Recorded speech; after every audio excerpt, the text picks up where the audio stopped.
Oke teman-teman, kita mau bincang-bincang ngomongin tentang breeding ikan cupang. Ini sharing-sharing aja ya teman-teman. Jadi ini ada 3 lubukan, bukan 3 lubukan, 3 ikan yang lagi saya breed ya.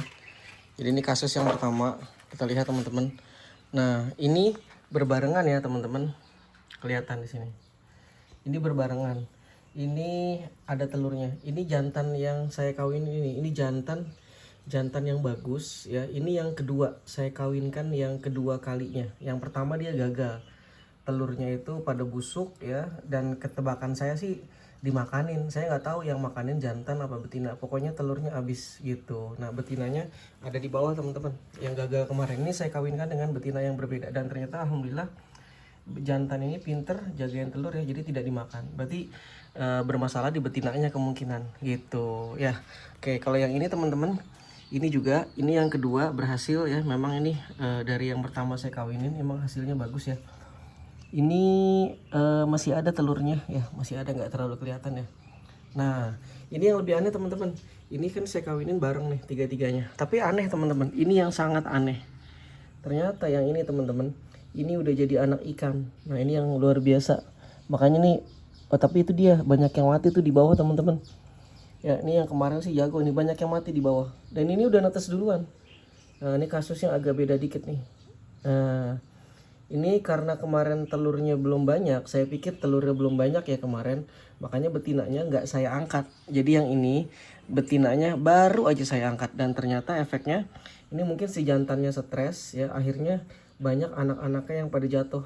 Nah karena kemarin saya pikir telurnya masih dikit gitu, ternyata hari ini udah menetas. Dan ini agak aneh sih ya, yang ini masih telur, ini ternyata udah netas. Nah ini sharing-sharing aja ya teman-teman, mungkin kalau ada yang pernah pengalaman silahkan ya. Nah karena kemarin saya pikir telurnya masih dikit, jadi belum saya angkat betinanya, dan ternyata efeknya ini banyak anakan-anakannya yang mati. Mungkin karena jantannya tidak bisa mengambil kembali anaknya, tuh ada yang jatuh tuh, jantannya tidak sempat mengambil kembali anaknya dan naruh ke atas, karena mungkin jantannya sibuk ngurusin betina yang pengen makanin telur atau anak, dan jantannya juga sibuk ngurusin anak-anaknya. Jadi akhirnya karena tidak fokus, akhirnya jantannya stres ya, jadi anaknya banyak yang jatuh. Nah itu, jadi mendingan kalau memang kerasa udah waktunya betina diangkat, angkat aja teman-teman. Takutnya betinanya betina yang jahat kan, akibatnya kayak gini nih. Nah ini dia. Oke, ini ya.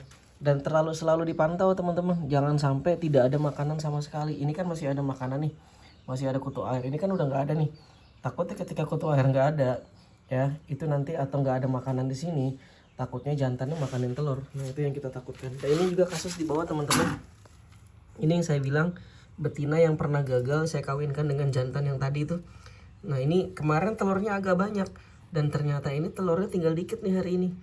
Yang saya takutkan adalah si betina ini makanin telurnya gitu, jadi jantannya agak stres takutnya. Makanya nih bagusnya sih kalau betina udah di pojok kayak gini, ini kita angkat aja. Dan satu lagi teman-teman, pengalaman saya juga nih, lihat, hati-hati ya. Jadi kalau ngawinin ikan, kalau bisa ini jangan nempel-nempel ke tembok, karena ini teman-teman bisa lihat, ini udah fakta dan kejadian ya. Saya pernah ngawinin ikan, kan telurnya ada di busa nih, itu telurnya digotongin sama semut. Jadi mungkin tips dari saya ya, pengalaman, mungkin kalau teman-teman ada yang mau sharing boleh juga. Saya pernah pengalaman telurnya itu digotongin sama semut, habis semua telurnya. Jadi mungkin agak hati-hati dan selalu dipantau teman-teman, jangan sampai telur-telur yang udah ada ini semuanya dimakanin sama semut, digotongin tuh. Karena kalau udah digotongin kadang nih si indukan ini diem aja, nggak tahu ya, nggak ngerti atau gimana, sih juga nggak paham ya. Oke, kalau ini baru saya taruh besok, taruh kemarin ya, memang belum ada telurnya, jadi akan saya biarkan dulu. Oke, mungkin itu sharing-sharing informasi dari saya. Yang pasti kalau lagi ngawinin ikan selalu dipantau teman-teman, dan selalu diberikan makan, karena kalau nggak takutnya indukannya makanin telur ya, atau makanin anak-anaknya. Oke, semoga bermanfaat. Yuk, assalamualaikum.